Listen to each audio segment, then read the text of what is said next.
যে ৭১ সালের বা মুক্তিযুদ্ধের পাশাপাশি আপনি অনেক ফেসবুকে স্ট্যাটাস দিচ্ছেন, আলোচনা করতেছেন, এই বিষয়টার ক্ষেত্রেও আমরা আসলে রাজনৈতিক দলগুলোর বিশেষ করে জামায়াতে ইসলামীর অবস্থানটাও আমরা জামায়াতে ইসলামী পরিষ্কার করবে কিনা যে এই প্রসঙ্গে জামায়াতে ইসলামী আসলে কি মনে করে যে পাকিস্তানের সাথে এই ইস্যুগুলি কি মীমাংসিত হয়েছে, মীমাংসিত করার কি আদৌ দরকার আছে, নাকি মীমাংসিত হয় না, মানে আমাদের পররাষ্ট্র উপদেষ্টার পজিশনটা ঠিক?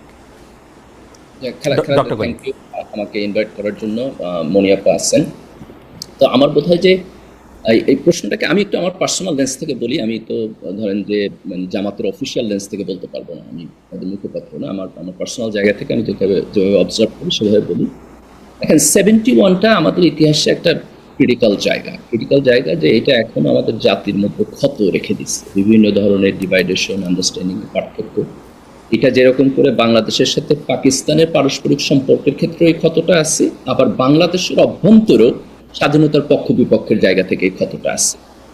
এই ক্ষতটা আমাদেরকে নিরাময়ের দিকে যেতে হবে এবং সেক্ষেত্রে সকল পক্ষকে দায়িত্বশীল ভূমিকা পালন করতে হবে। এখানে যেরকম করে জামাত ইসলামের দায়িত্ব আছে এটাকে রিকনসিলিয়েশন করার, ঠিক একইভাবে জামাতের বাইরে যারা আছে তাদেরও দায়িত্ব আছে এটাকে রিকনসিলিয়েশন করার। আমি মনিয়াপার আগের সূত্র ধরে যে ফজলুর রহমান সাহেবের যে বক্তব্য উনি বলছেন, দেখেন এখানে মুক্তিযুদ্ধের 3টা পার্সপেক্টিভ আমি যেভাবে দেখি, ওয়াইড স্পেকট্রামটা। একটা পার্সপেক্টিভ হলো যে আওয়ামী লীগ যেভাবে ব্যবহার করছে, তারা মুক্তিযুদ্ধে দলীয়ভাবে মনোপলি করছে এবং মুক্তিযুদ্ধের চেতনাকে সামনে রেখে একটা ফ্যাসিবাদ তারা করছে। দেখেন আপনি শেখ মুজিবুর রহমান, উনি হচ্ছে আমাদের মুক্তিযুদ্ধের নেতা ছিলেন ইন সাম পার্সপেক্টিভ, যদি উনি যুদ্ধ করেন না, যুদ্ধের সময় ছিলেন না, কিন্তু 72 উনি যখন আসছেন সবাই ওনাকে নেতা মাইনা এই দেশের আপনার প্রাইম মিনিস্টার করছে, প্রেসিডেন্ট করছে। তো সেই শেখ মুজিবকেও ওনারা ফ্যাসিবাদের আইকন বানায় ফেলছেন। শেখ মুজিবুর রহমানের ছবিকে সামনে রেখা, মূর্তিকে সামনে রেখা, ভাস্কর্যকে সামনে রেখা ওনারা মুক্তিযুদ্ধরে একটা ফ্যাসিবাদী প্রজেক্টে দাঁড় করেছে। তো আপনি তো এই ফ্যাসিবাদকে সমালোচনা না করে শুধু মুক্তিযুদ্ধরে গ্লোরিফাই করতে পারবেন না, তাহলে তো ফ্যাসিবাদ আবার আসবে। তো এটা হচ্ছে একটা পার্সপেক্টিভ। আমি বলতে পারি ডক্টর গালিব, এটা পরিষ্কার করার জন্য আর কি, এটা মানে আপনি তো শিক্ষক মানুষ, এটা পরিষ্কার করার জন্য প্রথম কথা হচ্ছে আমার কিন্তু ধারণা ছিল ৭১ বাংলাদেশের একটা ক্রিটিক্যাল বিষয়, এই কথাটা নিয়ে আমার আপত্তি আছে। আপনি দ্বিতীয় কথা বলছেন যে এটা বাংলাদেশের জাতিকে ডিভাইড করছে, আমার কিন্তু ধারণা ছিল ৭১ বাংলাদেশকে একতাবদ্ধ করছে, আমরা সবাই একটা বাংলাদেশে একটা স্বাধীন দেশ পাইছি। 2 নাম্বার হচ্ছে যে আমি কিন্তু আপনার সাথে 100% একমত, বিগত সরকার এই মুক্তিযুদ্ধকে নিয়ে ব্যবসা করছে, তারা একটা ফেসিবাদী কাঠামোতে কিছু মৌলিক আমি কি বলবো একটা একটা একটা দেবত্ব সৃষ্টি করতে চাইছে, যেটার বিপক্ষে আমরা ছিলাম। কিন্তু আমাদের খুব আশা ছিল এটা আমরা আওয়ামী লীগ থেকে মুক্ত করে আমরা সবাই মিলে মুক্তিযুদ্ধটাকে সেলিব্রেট করব। কিন্তু এইখানে কিন্তু আমরা আওয়ামী লীগের বয়ানটাকে আবার করতে দেখলাম, আওয়ামী লীগকে আঘাত করতে গিয়ে মুক্তিযুদ্ধকে আঘাত করা হচ্ছে। আপনি যদি একটু পরিষ্কার করেন যে মানে আমরা তো মুক্তিযুদ্ধের জায়গায় তো আমরা একতাবদ্ধ থাকবো, আওয়ামী লীগের নিয়ে ব্যবসা করছে, আওয়ামী লীগের বাদ দিব, আমরা ব্যবসা করবো না, আমরা এটা ধারণ করবো, এটা ছিল আমার বোঝা।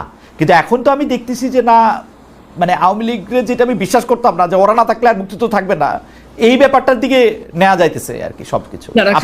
দেখেন এখানে আপনি মুক্তিযুদ্ধকে আওয়ামী লীগ থেকে যে সেপারেট করবেন, এই সেপারেট করার কাজটা না কইরা আপনি যদি মুক্তিযুদ্ধকে গ্লোরিফাই করেন, তাহলে কিন্তু সেটা আওয়ামী লীগের ফ্যাসিবাদকে আবার লেজিটিমাইজ করবে। এই জায়গায় আমাদেরকে খুব সতর্ক থাকতে হবে যে আপনি যদি ধরেন শেখ মুজিবুর রহমানের ব্যাপারে ক্রিটিক্যাল না থাকেন, আপনি যদি শেখ হাসিনার ব্যাপারে ক্রিটিক্যাল না থাকেন এবং আপনি মুক্তিযুদ্ধের ইতিহাসের মধ্য দিয়ে তাদেরকে আবার কাল্ট ফিগার বানান, তাহলে তো বাংলাদেশে আবার আওয়ামী লীগের ফ্যাসিবাদ চলে আসবে। এটা তো আমাদের করা যাবে না। আমি আপনার সাথে অ্যাগ্রি যে সেপারেশনটা করে আমাদের একটা মুক্তিযুদ্ধকে একটা গণমানুষের জায়গায়, একটা ঐক্যের জায়গায় যাইতে হবে। এখন এখানে আর একটা এক্সট্রিম হইতে পারে, যে এক্সট্রিমটা হলো যে আপনি মুক্তিযুদ্ধের লেজিটিমেসি কোশ্চেন করবেন, যেখানে আপনি বলবেন যে না, পাকিস্তান ভুল করে নাই, আমরা যে স্বাধীন হয়েছি এটা ঠিক হয় নাই, মুক্তিযুদ্ধ না করাই ভালো ছিল। এইটাকে আপনি এক্সট্রিম একটা অপিনিয়ন বলতে পারেন, যেটা আপনি এখন বলতে চান যে কিছু কিছু জায়গায় আমরা এই ফেনোমেনাটা দেখি। কিন্তু আপনি যদি মেইন স্ট্রিম জায়গায়, আমি যদি জামাতের ব্যাপারে বলি, আপনি যদি জামাতের টপ লিডারশিপের সাথে আপনি কথা বলছেন, তাদের অফিসিয়াল স্টেটমেন্ট আসছে, এটা সত্য কথা যে তারা আনকন্ডিশনালি এখনো 71-এর ব্যাপারে বক্তব্য দেয় নাই, কিন্তু তারা এই এক্সট্রিম অপিনিয়নকে তো কোথাও এন্টারটেইন করে নাই। আপনি টপ লিডারশিপ তাদের ফর্মাল অফিসিয়াল পজিশনে যদি আপনি দেখেন, তাহলে দেখবেন যে তারা কোথাও এটাকে এন্টারটেইন করে নাই।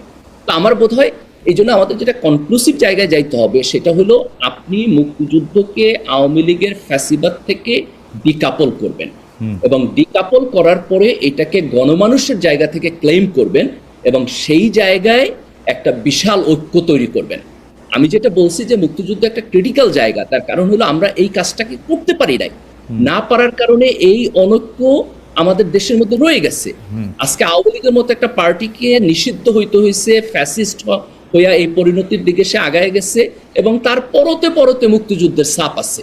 তো এটা তো আপনি এত সহজ এটাকে মানে না, কিন্তু ডক্টর গালিব আমি দুইটা জায়গা আপনি বললেন যে এক্সট্রিম কিছু লোকের ব্যক্তিগত মতামত এটা হইতে পারে, কিন্তু আমরা কিন্তু দেখতেছি এইবার ডাকসুতে যারা আমরা ইসলামী ছাত্র শিবির বলতে যারা চিনি তারা যে প্যানেল দিছে, সেই প্যানেলের একজন গর্ব ভরে আমাদের একজন বীর শ্রেষ্ঠকে হাইজাকার বলে পাকিস্তানের আরেক যাকে পাকিস্তান মনে করে যে তাদের বীরশ্রেষ্ঠ তাকে গ্লোরিফাই করতেছে।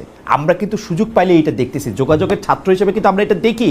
এর মধ্যে কিন্তু বঙ্গবন্ধু, শেখ মুজিব, তারেক আল ফিগার বানানো এগুলি কোনো কিছু নাই। আপনারা কিন্তু বিএনপিকেও আক্রমণ করতেছেন, আপনারা মানে সরি জামাত ইসলামী শিবির কিন্তু বিএনপিকেও আক্রমণ করতেছে। বিএনপিও যদি মুক্তিযুদ্ধের কথা বলে, বিএনপির যিনি প্রতিষ্ঠাতা, যিনি মুক্তিযুদ্ধের একজন খুবই গুরুত্বপূর্ণ একজন মানুষ, তার কথা বললেও আপনারা আক্রমণ করতেছেন। অর্থাৎ আপনাদের বা আমি জামাতে ইসলামের আক্রমণের মূল জায়গাটা কিন্তু মুক্তিযুদ্ধ, আওয়ামী লীগ না। এটা হচ্ছে কেউ বলে না। আমার বোধ হয় যে খালেদ ভাই এই কনক্লুশনটা আনাটা ঠিক হবে না। কেন ঠিক হবে না? কারণ আপনি জামাতের এবং শিবিরের কোনো দায়িত্বশীল পর্যায়ে আপনি এটা ডিরেক্টলি পাবেন না। কিন্তু আমি আপনার সাথে অ্যাগ্রি করি, আপনি যদি মানে কালেকটিভলি এই ফেনোমেনাকে দেখতে চান তাহলে আমি এটা অ্যাগ্রি করব যে there is a very small minority যারা মুক্তিযুদ্ধকে হয়তো এরকম একটা এক্সট্রিম লেন্স থেকে দেখতে ইন্টারেস্টেড অথবা দেখার চেষ্টা করে। আপনি আচরণ এবং সোশ্যাল মিডিয়ার মধ্যে এটা পাবেন, কিন্তু এইটা আপনার জামাত শিবিরের মধ্যেও এটা মেইন স্ট্রিম না, তাদের সাংগঠনিক পজিশন না। এবং আপনি খুব স্পেসিফিকলি জামাতের টপ লিডারদেরকে আপনি তাদের আমার বোধ হয় যে আমির এবং সেক্রেটারি জেনারেল দুজনকে আপনি ইন্টারভিউ করছেন, আমার মনে হয় না যে কোথাও আপনি এই ধরনের কোনো ইন্ডিকেশন পাইছেন। কিন্তু এটা একটা সামাজিক ফেনোমেনা হিসাবে আমাদের সমাজে অল্প আকারে হইলেও এক্সিস্ট করে। এটা যদি আপনি বলতে চান আমি আপনার সাথে 100% এগ্রি করি। এবং আমি এটাও এগ্রি করি যে এটাকে আওয়ামী লীগের লেন্স থেকে দেখাটা যেরকম একটা ভুল, এই এক্সট্রিম লেন্স থেকে দেখাটাও ভুল। এটার মূল জায়গাটা হলো আপনাকে একটা মাঝামাঝি জায়গায় গণমানুষের জায়গা থেকে দেখতে হবে। এবং এই জায়গায় মনিয়াপা এই যে ফজলুর রহমানের যে বক্তব্য, এটাকে যে ক্রিটিক্যালি দেখতেছেন না, আমি এটাকেও রাইট মনে করি না। আপনি যদি ওনার বক্তব্য দেখেন আপনি দেখবেন যে উনি 24কে সরাসরি অস্বীকার করে এবং উনি 24 এবং 71কে একটা কনফ্লিক্টিং জায়গায় নিয়ে দাঁড় করায়। উনি মুক্তিযুদ্ধ করছেন 20-22 বছর বয়সে, আজকে যখন ওনার বয়সী আর একজন তরুণ 24 করতেছে এটা ওনার ভালো লাগতেছে না, এটাকে উনি মনে করেন যে এটা বাচ্চা কাচ্চা। উনিও তো বাচ্চা কাচ্চা বয়সে মুক্তিযুদ্ধ করছেন। তো এই যে ওনার দেখার যে ডুয়ালিটি, আমি মনে করি এই জায়গা থেকে ওনাকে সিরিয়াসলি ক্রিটিক করা দরকার। এবং ওনার রাজনৈতিক ফিলসফি বিএনপির মেইন স্ট্রিম রাজনৈতিক ফিলসফির সাথে যায় কিনা এই প্রশ্নটাও তোলা দরকার।